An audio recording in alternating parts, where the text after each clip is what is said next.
Hi, and welcome to the Long Range Shooting and Custom Rifle Building podcast presented by Wolf Precision Incorporated, where we learn about and share long range shooting and custom rifle building. I am your host, Jamie Dotson, and welcome to the show.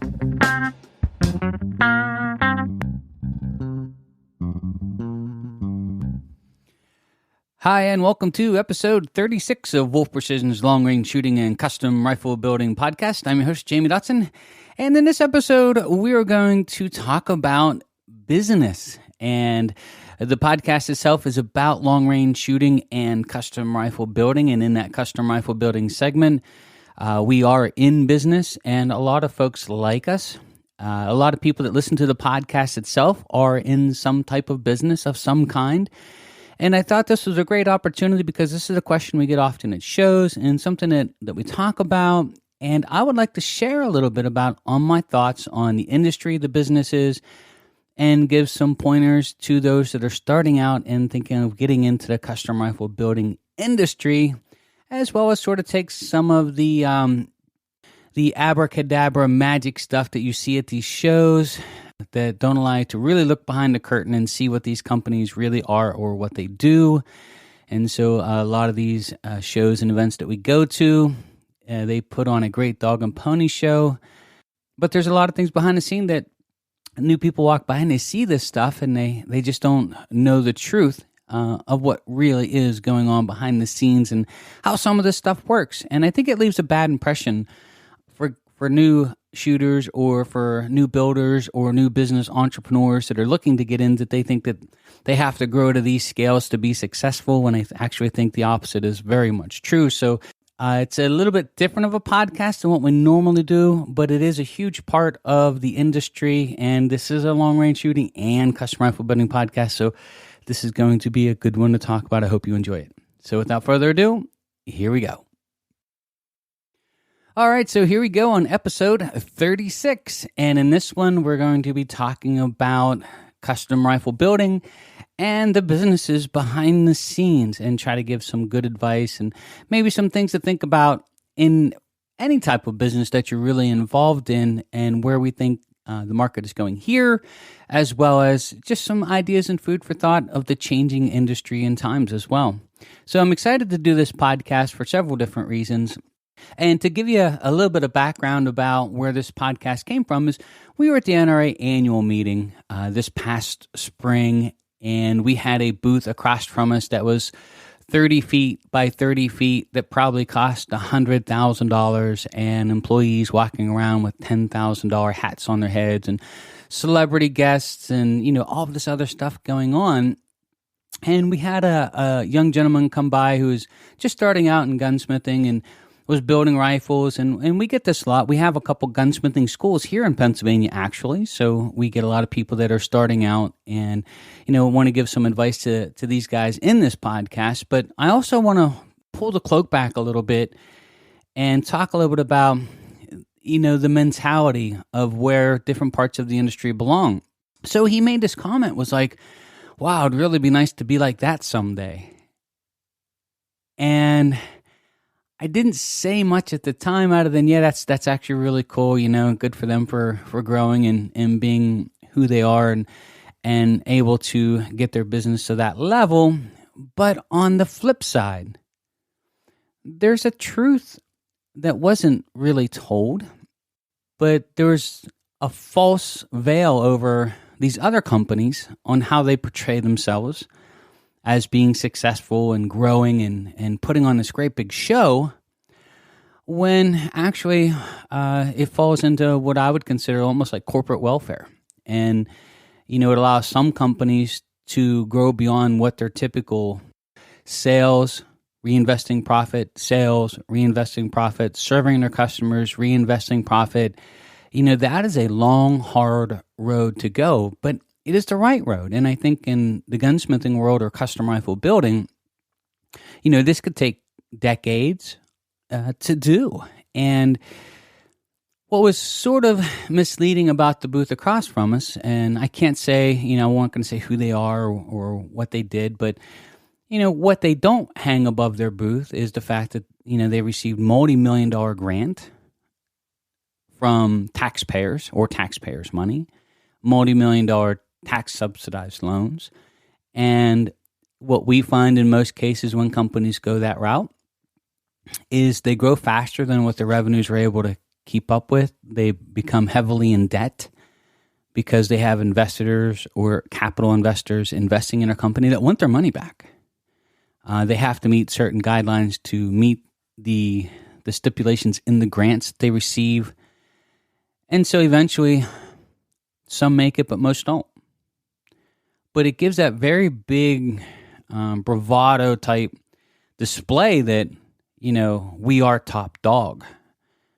Well, you're top dog here at the show simply because you've got a welfare card.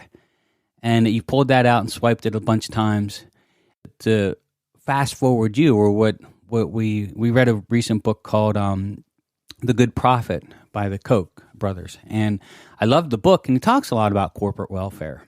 And, you're there because of corporate welfare. You had other people's taxpayer dollars footing the bill to catapult you further than what you should be or what you've earned the right to be. And eventually you just get hooked on that money that you need more and more and more, and you're not able to meet either the stipulations or maintain that level of growth, and you just collapse. So if you're new to business, or if you're new to gunsmithing, or you're an aspiring gunsmith that really just loves the art of building, what I'm going to say is just a little bit different. Like, I really do think in the future, especially when it comes to either custom rifles or custom rifle building, or just high quality rifles in general, I think small is the next big thing.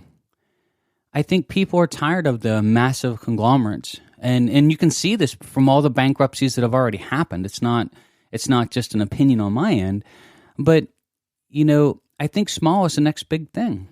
And I'll tell you why. As a business owner, as an entrepreneur, as an inventor, a custom rifle designer, I mean, this is a long, long road to go of constantly saving and reinvesting and serving the customer, and saving and reinvesting and trying to find ways to serve the customers better.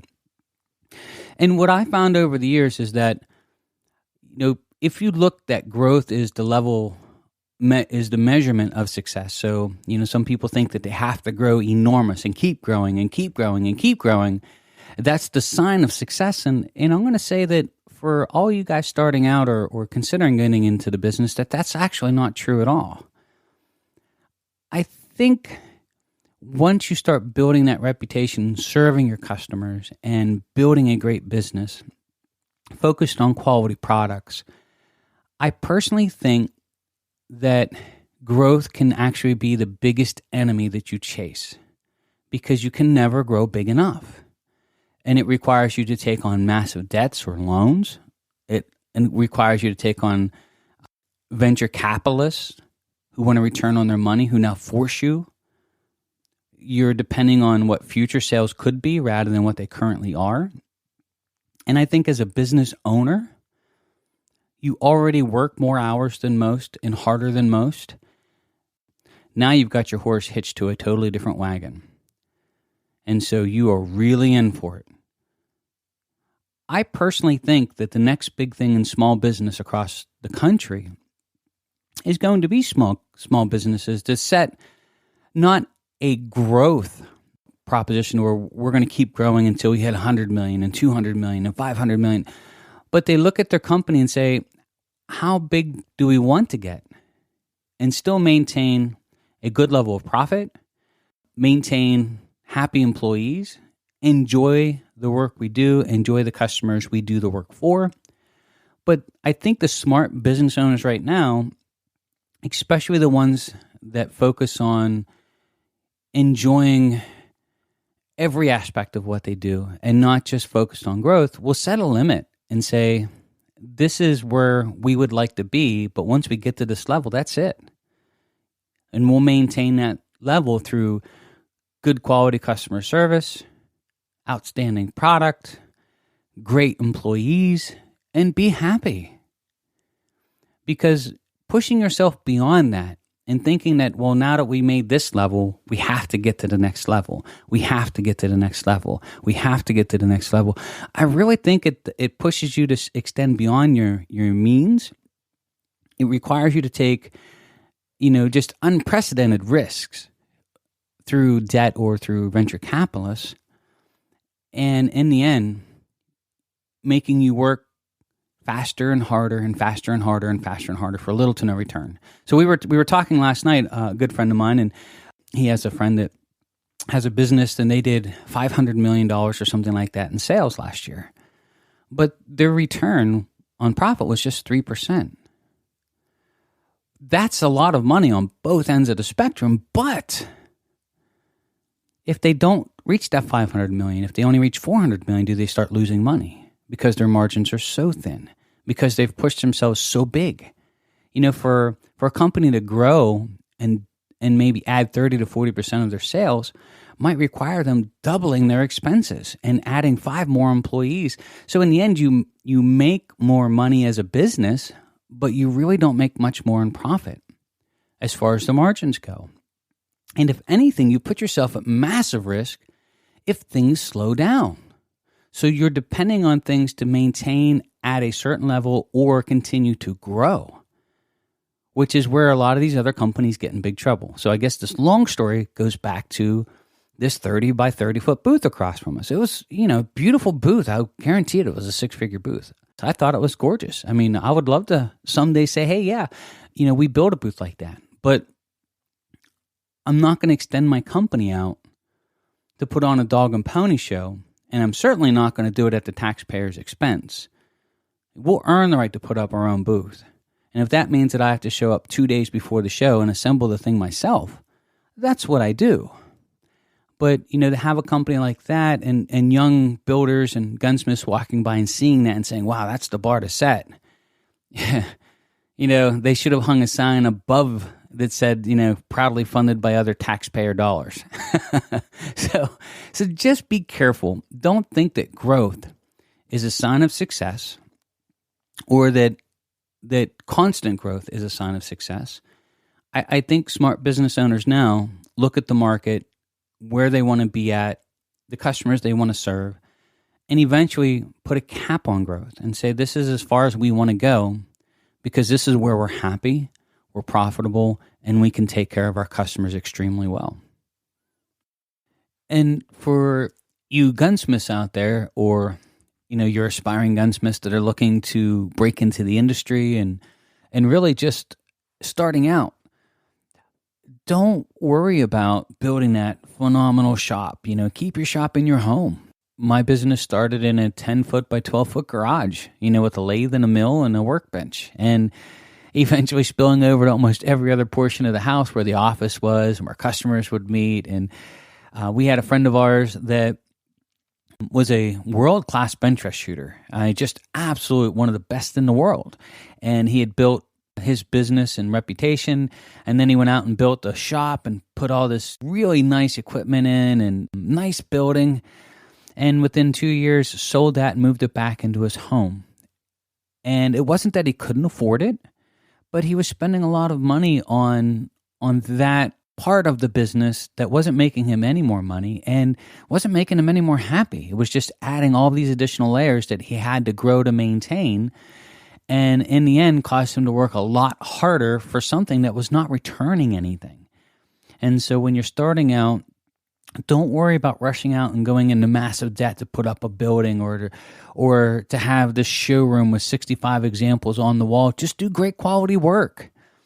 Try to stay as debt-free as possible. Try to self-fund and grow naturally. That way, when the economy does slow down, and it will, it always does, all these companies that are built on shaky ground will crumble. When the sales stop or get cut in half, they will fail. And there you are with little to no debt, still plugging along, making a good profit, happy, getting to spend time with your family, and open for business. And where do you think those customers are going to come? So just from my heart to everyone starting out, work to be happy, do meaningful work, stuff that matters. Don't worry what the dog and pony show at these shows are. You know who you are. You know the quality of work that you do. You don't have to put that show on. Let your work speak for itself and build your reputation, build your business to the point where you want it to be, and that you can still be happy while doing it. I think that's super, super important. Well, that was probably one of the on-subject, off-subjects we've ever done on the podcast, but we do get lots of guys that have been through the gunsmithing schools. We brought some in, and some kids have shadowed us as far as building rifles, and we've taken them to the range and done other things. And this is a common thing that we get asked, and I thought it was just a great opportunity to talk a little bit about it because it's such a common question, and to maybe try to address it and give my point of view. So this is my point of view. I could be totally wrong. This is just sort of how I see things, and hopefully maybe can pass along some help to the guys starting out and encourage them to keep going, keep working hard, create good product, earn your customers, reinvest, and keep growing to the point where you are happy. Now on to the custom rifles of today and tomorrow. We are really excited. We just finished up the 300 Win Mags. I want to give you some updates on some calibers. So the 300 Win Mag, this has been going back and forth. It is still the caliber of choice for the military. They switched over a lot of their 308s to the 300 Win Mag. They have some other calibers that they're working on. We're currently getting ready to work on the 338 using the ACE system, so we keep stepping up through. My personal 300 Win Mag will be built today, so I'm really excited that the last of the parts and pieces are in. And we should be doing some filming this week or next week, some range time with both the 300 Win Mag and the 22 Creedmoor. Hopefully we'll get some great video on the line and at the range, so keep an eye out for that. We'll post some stuff up maybe in a newsletter, as well as throw some YouTube videos up talking about the different calibers. We did bring Zach on from Thunder Beast Arms, and I really appreciated him coming on the podcast. We do want to throw out there that we don't take sponsorships from a lot of these companies. We don't take money for the podcast from anybody. We just like to bring people on that we know in the industry that are interesting and that, have done something, contributed something. And, thank you, Zach, for taking the time to come on and talk about the suppressors. We do have them here. We purchased them for the shooting school a year ago, long before I ever invited Zach onto the podcast. So it's just a pleasure to actually talk with him and bring him on. And to go one step further with the 300 Win Mag, while the weather is holding up here in central Pennsylvania, we are going to start working on some video series, going over and trying to show some of the things that we talked about in our fundamental series here on the podcast, and slowly start to put some of that out there. I think it's just great content to help shooters to get the most out of their equipment and their rifles. And so that's a really big thing that we're working on here. We also have some really cool test scopes coming in that we're going to be working with here. We're not really going to say who they are right now until we get them here and prove them a little bit, but we're always open to new equipment that's coming out and open-minded to trying all of the stuff that's out there.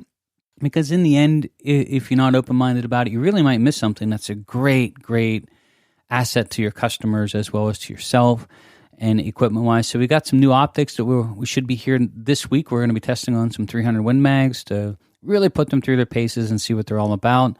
The cool part about these optics is that they range from $500 to $1,500, so they're very affordable.